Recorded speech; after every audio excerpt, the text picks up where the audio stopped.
is recognized. Thank you, Mr. Speaker. I want to thank the gentleman, the ranking member from Illinois, for yielding. Before we vote on new legislation, it's very important that we have an honest look at the price tag. As Republican leader of the House Budget Committee, it's my responsibility to track how new spending impacts our nation's bottom line.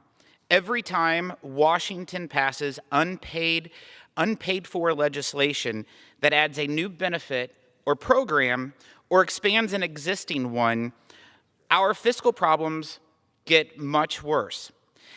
At each one of these moments, we take another step towards either raising taxes on middle and low-income working-class Americans or asking China for another IOU.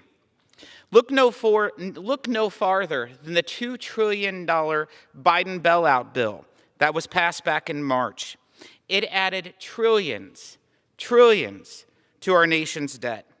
And then also the multi-trillion, the $5 trillion BBB that was passed out of this House adds trillions to our debt. According to the Congressional Budget Office, that's the official scorekeeper for Congress, the true cost of the bill before us is hidden. The true cost before us is hidden. And why? On paper, the bill appears paid for.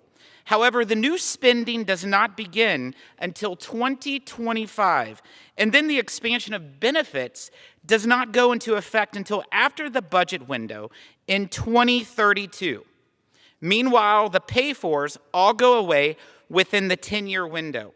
This is a creative way for Democrats to use budget gimmicks and delay program start dates to push through billions in unpaid-for spending.